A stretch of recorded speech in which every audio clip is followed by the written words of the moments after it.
Bom dia, estamos no dia 74 de leitura da Bíblia. Começaremos com Mateus, capítulo 15. A mulher cananeia.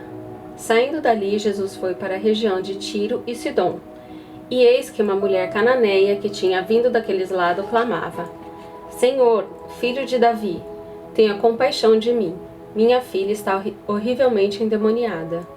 Jesus, porém, não lhe respondeu palavra. Então seus discípulos, aproximando-se, disseram: Mande-a embora, pois vem gritando atrás de nós. Mas Jesus respondeu: Não fui enviado senão as ovelhas perdidas da casa de Israel. Ela, porém, veio e o adorou, dizendo: Senhor, me ajude. Jesus respondeu: Não é correto pegar o pão dos filhos e jogá-lo aos cachorrinhos. A mulher disse: É verdade, Senhor, pois os cachorrinhos comem das migalhas que caem da mesa dos seus donos. Então Jesus exclamou: Mulher, que grande fé você tem, que seja feito como você quer. E desde aquele momento, a filha dela ficou curada. Jesus cura muitos enfermos. Saindo dali, Jesus foi para junto do mar da Galileia, e subindo ao monte, assentou-se ali. E vieram a ele muitas multidões, trazendo consigo coxos, cegos, aleijados, mudos e muitos outros, e o deixaram junto aos pés de Jesus, e eles os curou. O povo ficou maravilhado ao ver que os mudos falavam, os aleijados recuperavam a saúde, os coxos andavam e os cegos viam, e glorificavam o Deus de Israel. A segunda multiplicação de pães e peixes.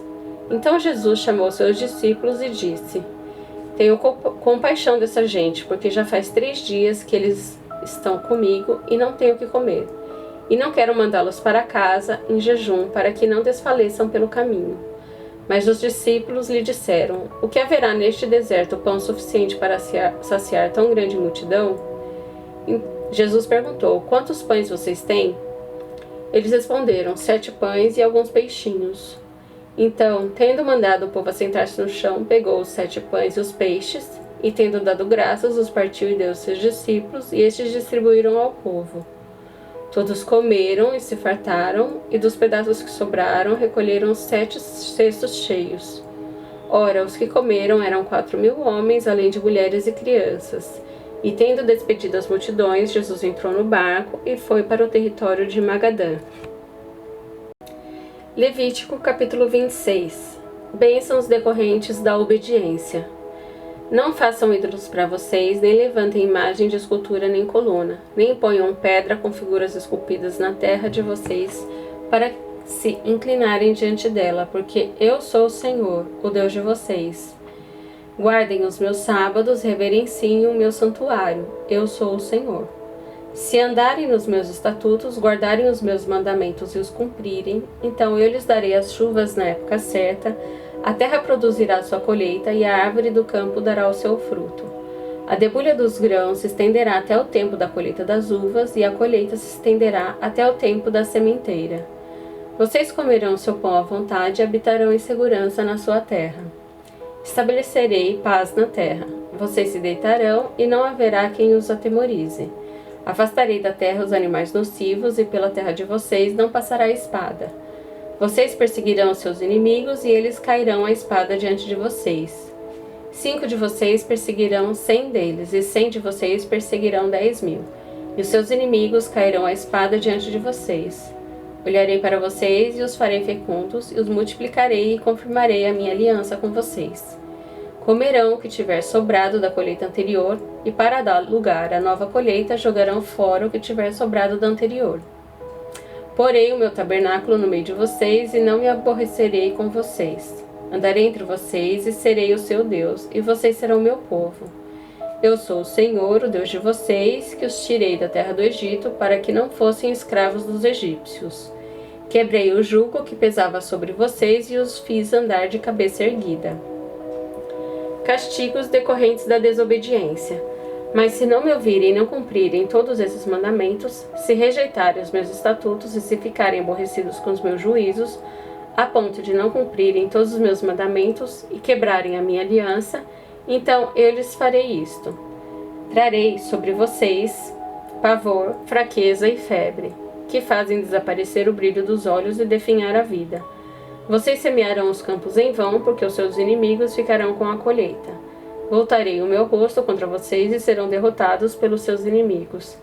Aqueles que os odeiam dominarão sobre vocês e vocês fugirão mesmo quando ninguém os estiver perseguindo. Se ainda assim não me ouvirem, tornarei a castigá-los 7 vezes mais por causa dos seus pecados. Quebrarei o orgulho da força de vocês e farei com que o céu seja como ferro e a terra de vocês seja como bronze. Vocês gastarão as suas forças em vão. A terra não dará a sua colheita e as árvores da terra não darão o seu fruto. E se andarem em oposição a mim e não quiserem me ouvir, trarei sobre vocês pragas 7 vezes piores, segundo os seus pecados. Porque enviarei para o meio de vocês animais selvagens que os deixarão sem filhos, acabarão com o seu gado e o reduzirão a poucos, e as suas estradas ficarão desertas. Se ainda com isto vocês não se corrigirem e não voltarem para mim, porém andarem em oposição a mim, eu também serei contrário a vocês, e eu mesmo os ferirei 7 vezes mais por causa dos seus pecados. Trarei sobre vocês a espada da vingadora da minha aliança, e então, quando vocês se refugiarem das suas cidades, enviarei a peste para o meio de vocês, e vocês serão entregues nas mãos do inimigo. Quando eu lhes tirar o sustento do pão, 10 mulheres poderão assar o pão de vocês num único forno e o repartirão por peso. Vocês comerão, mas não conseguirão ficar satisfeitos. Se ainda com isso não me ouvirem e andarem em oposição a mim, eu também com furor serei contrário a vocês e o castigarei 7 vezes mais por causa dos seus pecados. Terão de comer a carne dos seus próprios filhos e filhas. Destruirei os seus lugares altos, derrubarei os altares onde queimam incensos e amontoarei os seus cadáveres sobre o cadáver dos deuses que vocês adoram. A minha alma se aborrecerá com vocês. Reduzirei a cidade de vocês a deserto, destruirei os santuários onde vocês adoram e não aspirarei o aroma agradável dos seus sacrifícios. Assolarei a terra e os inimigos de vocês que nela vierem morar ficarão espantados. Espalharei vocês entre as nações e irei atrás de vocês com a espada na mão. A terra de vocês será assolada e as cidades ficarão em ruínas. Então a terra celebrará nos seus sábados todos os dias da sua assolação, e vocês estarão na terra dos seus inimigos. Nesse tempo a terra descansará e observará os seus sábados. Durante todos os dias da assolação a terra descansará, porque não descansou nos sábados de vocês quando vocês moravam nela. Aqueles de vocês que sobreviverem, eu lhes meterei no coração uma ansiedade tal nas terras dos seus inimigos que o ruído de uma folha movida os perseguirá. Fugirão como quem foge da espada e cairão sem ninguém os perseguir. Cairão uns sobre os outros como diante da espada, sem ninguém os perseguir. Vocês não conseguirão se levantar diante dos seus inimigos. Vocês perecerão entre as nações e a terra dos seus inimigos os consumirá. Aqueles de vocês que sobreviverem serão consumidos pela sua iniquidade na terra dos inimigos de vocês, e pela iniquidade de seus pais, como eles serão consumidos. Mas, se eles confessarem a sua iniquidade e a iniquidade de seus pais, na infidelidade que cometeram contra mim, e se confessarem que andaram em oposição a mim, fazendo com que também eu fosse contrário a eles e os fizesse entrar na terra dos seus inimigos, se o coração incircunciso que eles têm de se humilhar e aceitarem o castigo da sua iniquidade, então me lembrarei da minha aliança com Jacó, e também da minha aliança com Isaque, e também da minha aliança com Abrão, e da terra me lembrarei. Mas a terra da sua assolação, deixada por eles, folgará nos seus sábados, e eles aceitarão o castigo da sua iniquidade, visto que rejeitaram os meus juízos e se aborreceram com os meus estatutos. Mesmo assim, estando eles na terra dos seus inimigos, não os rejeitarei, nem me aborrecerei com eles para consumi-los e invalidar a minha aliança com eles, porque eu sou o Senhor, o Deus deles. Pelo contrário, por amor deles, me lembrarei da aliança com seus antepassados, que tirei da terra do Egito, à vista das nações, para lhes ser por Deus. Eu sou o Senhor. São estes os estatutos, juízos e leis que o Senhor estabeleceu entre si e os filhos de Israel, por meio de Moisés, no Monte Sinai. Levítico, capítulo 27. Votos particulares e a avaliação deles. O Senhor disse ainda a Moisés: Fale aos seus filhos de Israel e diga-lhes: quando alguém fizer um voto especial ao Senhor com respeito a pessoas, o resgate será feito conforme a seguinte avaliação. Se o objeto da avaliação for um homem de idade de 20 anos até a de 60, a avaliação será de 600 gramas de prata, segundo o peso padrão do santuário. Porém, se for mulher, a avaliação será de 360 gramas. Se a idade for de 5 anos até 20, a avaliação do homem será de 240 gramas, e a da mulher será de 120 gramas. Se a idade for de 1 mês até 5, a avaliação do homem será de 60 gramas de prata, e a avaliação pela mulher será de 36 gramas de prata. De 60 anos para cima, se for homem, a avaliação será de 180 gramas. Se mulher, 120 gramas.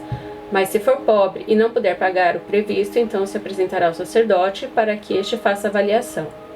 O sacerdote avaliará segundo o que permitem as posses de quem fez o voto. Se o que foi prometido for animal, dos que se oferecem ao Senhor, tudo que desse animal se der ao Senhor será santo. Não se poderá substituir ou trocar um animal bom por um ruim, ou um ruim por um bom.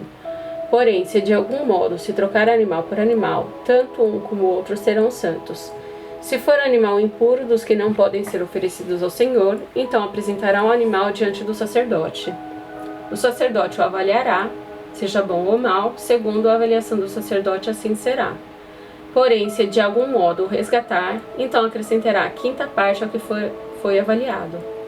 Quando alguém dedicar a sua casa para ser santa ao Senhor, o sacerdote avaliará, seja boa ou seja má, como o sacerdote a avaliar, assim será. Mas, se a pessoa que a dedicou quiser resgatar a casa, então acrescentará a quinta parte do dinheiro à avaliação feita, e a casa ficará com a pessoa. Voto de um campo e o resgate dele. Se alguém dedicar ao Senhor parte do campo da sua herança, então a avaliação será a segunda semente necessária para o semear. 100 quilos de cevada será avaliado por 600 gramas de prata. Se dedicar o seu campo desde o ano do jubileu, a avaliação será pelo valor integral. Mas, se dedicar o seu campo depois do ano do jubileu, então o sacerdote calculará o valor segundo os anos restantes até o ano do jubileu, de modo que o preço será menor. Se aquele que dedicou o campo de algum modo o quiser resgatar, então acrescentará a quinta parte do dinheiro à avaliação feita, e o campo ficará com ele. Se não quiser resgatar o campo ou se vender a outro homem, nunca mais poderá ser resgatado. Porém, havendo o campo saído livre do ano do jubileu, será santo ao Senhor, como campo consagrado. A posse dele será do sacerdote. Se alguém dedicar ao Senhor o campo que comprou e não for parte da sua herança, então o sacerdote calculará o valor da avaliação até o ano do jubileu, e no mesmo dia pagará o valor da avaliação como coisa santa ao Senhor. No ano do jubileu, o campo tornará aquele que o vendeu, aquele de quem era a posse do campo por herança. Toda avaliação se fará segundo o peso padrão do santuário, e o peso padrão será de 12 gramas. Mas o primogênito de um animal, por já pertencer ao Senhor, ninguém o dedicará, seja boi ou gado miúdo, é do Senhor. Mas se for de um animal impuro, poderá ser resgatado, segundo a avaliação, como acréscimo de uma quinta parte do valor. Se não for resgatado, poderá ser vendido segundo a avaliação. Não há resgate para certas coisas consagradas. No entanto, nada do que alguém consagrar por completo ao Senhor, de tudo o que tem, seja homem, animal ou campo da sua herança, se poderá vender nem resgatar. Toda coisa assim consagrada será santíssima ao Senhor. Ninguém que dentre os homens for consagrado por completo ao Senhor poderá ser resgatado. Terá de ser morto. A respeito dos dízimos. Também todos os dízimos da terra, tanto dos cereais do campo como dos frutos das árvores, serão do Senhor, são santos ao Senhor. Se alguém quiser resgatar alguma coisa dos seus dízimos, acrescentará isso à quinta parte. Quanto aos dízimos do gado e do rebanho, de tudo que passar debaixo do bordão do pastor, o dízimo será santo ao Senhor. Não se investigará se é bom ou mau, nem poderá ser trocado, mas se de algum modo trocar, tanto um quanto o outro serão santos. Não poderão ser resgatados. São estes os mandamentos que o Senhor ordenou a Moisés para os filhos de Israel no Monte Sinai. Eclesiastes, capítulo 1, versículos 12 a 18. A experiência do pregador. Eu, o pregador, venho sendo o rei de Israel em Jerusalém. Dediquei-me a investigar e a me informar com sabedoria a respeito de tudo o que se faz debaixo do céu. Que enfadonho trabalho Deus impôs aos filhos dos homens para com ele os afligir. Vi todas as obras que se fazem debaixo do sol, e eis que tudo é vaidade e correr atrás do vento. Aquilo que é torto não pode ser endireitado, e o que falta não pode ser contado. Eu disse a mim mesmo, eu me tornei importante e superei em sabedoria todos os que governaram em Jerusalém antes de mim. O meu coração tem tido larga experiência da sabedoria e do conhecimento. Assim procurei conhecer a sabedoria e saber o que é a tolice e a falta de juízo. Mas descobri que também isto é correr atrás do vento. Porque na muita sabedoria há muito enfado, e quem aumenta o seu conhecimento aumenta também a sua dor. Eclesiastes, capítulo 2. A vaidade das riquezas. Eu disse a mim mesmo, vamos, prove a alegria, procure ser feliz. Mas também isso era vaidade. Concluí que o riso é tolice e que a alegria não serve para nada. Resolvi no meu coração entregar-me ao vinho, sem deixar de me guiar pela sabedoria e de me apoderar da loucura, até descobrir o que de bom os filhos dos homens poderiam fazer debaixo do céu durante os poucos dias da sua vida. Empreendi grandes obras, construí casas e plantei vinhas para mim. Fiz jardins e pomares para mim e neles plantei árvores frutíferas de toda espécie. Fiz para mim tanques de água para eles regar o bosque em que reverdeciam as árvores. Comprei escravos e escravas e tive escravas que nasceram em minha casa. Também tive bois e ovelhas, mais do que tiveram todos os que viveram em Jerusalém antes de mim. Amontoei também para mim prata e ouro e tesouros de reis e de províncias. Provi-me de cantores e cantoras das delícias dos filhos dos homens, mulheres e mais mulheres. Eu me tornei importante e superei todos os que viveram antes de mim em Jerusalém. E a minha sabedoria nunca me abandonou. Tudo aquilo que os meus olhos desejaram, eu não lhes neguei, nem privei o meu coração de alegria alguma, pois eu me alegrava com todas as minhas fadigas e isso era recompensa por todas elas. Considerei todas as obras que as minhas mãos fizeram, e também o trabalho que eu, com fadigas, havia feito. E eis que tudo era vaidade e correr atrás do vento, e nenhum proveito havia debaixo do sol. A vaidade da sabedoria. Então passei a refletir sobre a sabedoria, a tolice e a falta de juízo. O que poderá fazer o sucessor do rei? O mesmo que outros já fizeram. Então vi que a sabedoria é mais proveitosa do que a falta de juízo, assim como a luz traz mais proveito do que trevas. O sábio tem os seus olhos bem abertos, enquanto o tolo anda em trevas. Contudo, entendi que a mesma coisa acontece com ambos. Aí eu disse a mim mesmo, o que acontece com o tolo acontece comigo também. De que adianta então ser sábio? Então eu disse a mim mesmo que também isso era vaidade, pois nem o sábio nem o tolo serão lembrados para sempre. Pois, passados alguns dias, tudo cai no esquecimento. O sábio morre do mesmo modo que o tolo. Por isso, perdi o gosto pela vida, pois me foi pesado demais o trabalho que se faz debaixo do sol. Sim, tudo é vaidade e correr atrás do vento. A vaidade do trabalho. Também perdi o gosto por todo o meu trabalho, com que me afadiguei debaixo do sol, pois o resultado de tudo isso ficará para quem vier depois de mim. E quem pode dizer se ele será um sábio ou um tolo? No entanto, ele terá domínio sobre todo o ganho das minhas fadigas e sabedoria debaixo do sol.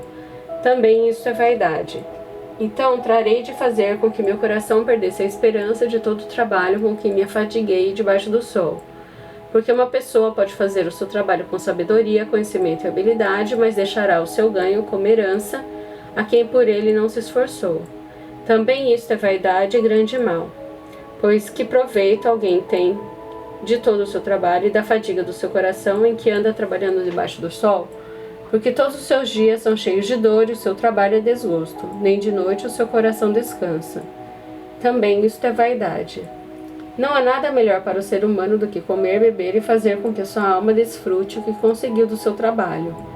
No entanto, vi também que isto vem da mãe de Deus. Pois, separado deste, quem pode comer ou quem pode alegrar-se? Porque Deus dá sabedoria, conhecimento e prazer à pessoa que lhe agrada. Mas ao pecador dá trabalho para que ele ajunte e amontoe, a fim de dar àquele que agrada a Deus.